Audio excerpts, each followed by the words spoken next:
So that is perhaps some highlights for your question. But it's a big question. What is an Islamic government? That's not a simple question.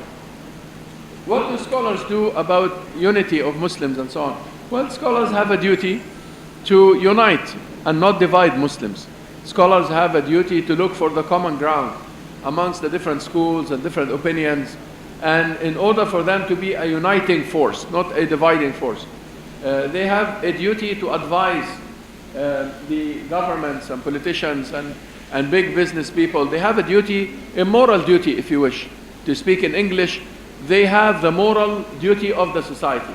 And this is their role. They are not supposed to be doing politics. A scholar is not supposed to be a prince or a minister, in my opinion. A Sharia scholar is not supposed to be a minister or a governor or something, because that's not his work. He doesn't understand politics. This is not how he functions. He is supposed to advise the governor, but not to be a governor himself and then make a big havoc because he doesn't understand how politics runs. About the Prophet ﷺ and all the myths, no, this is very negative to put the Prophet ﷺ in a very idealistic, superhuman light. This is not fair to him sallallahu alayhi wasallam. He was a human like us. قُلْ إِنَّمَا أَنَا بَشَرٌ مِثْلُكُمْ. The Quran says, I am a human like you, several times.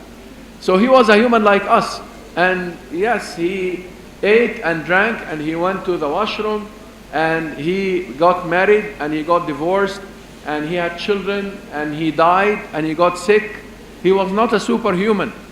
And he was the several descriptions we have about him sallallahu alaihi wasallam. He was not too tall and he was not too short. Estimates is like maybe 6 foot or something around that of different narrations around that. So people could be taller, people could be shorter than him sallallahu alaihi wasallam. Umar, when he walked in the market, people thought from a distance that he is riding on a donkey, because Umar was super tall. Like, maybe 6'7" or something in today's. But he sallallahu alaihi wasallam was not taller than Umar or others. That's not the description we have in the Sunnah. And we don't have to say that, well, no flies stood ever on him. And no, of course, he got sick and he got cured and he was a man like us, like any other man. But he sallallahu alaihi wasallam was different because of who he is from the inside. And that is the point. We sometimes deviate by making the Prophet ﷺ a superhuman, a Batman or whatever, a Superman, and then we forget his morals.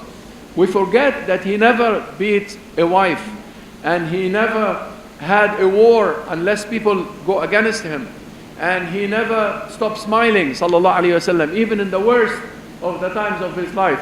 The companion said he smiled, sallallahu alaihi wasallam. And he never swore with son of this or daughter of that. And he never said any of that. So this is his conduct. This is how he is superhuman. Not because he was, he climbed the wall and he made the moon crack by pointing at it. No, all of these are weak narrations. This is not true. His miracle, sallallahu alaihi wasallam, is the Quran. His miracle is not any of the other miracles. Musa sallallahu alayhi wasallam had the stick that became a snake, and Isa raised the dead and cured the sick. The Prophet sallallahu alayhi wasallam, yes, he taught us ruqya, but he didn't do any of that. He sallallahu alayhi wasallam, his miracle is the Quran. That's what we have. And when we read the Quran, the miracle is how the Quran is giving us a plan for life that is moral and happy and dignified. How the Quran is going to make the humanity a better humanity. That is his miracle, but not any of these material things. Sallallahu alayhi wa sallam.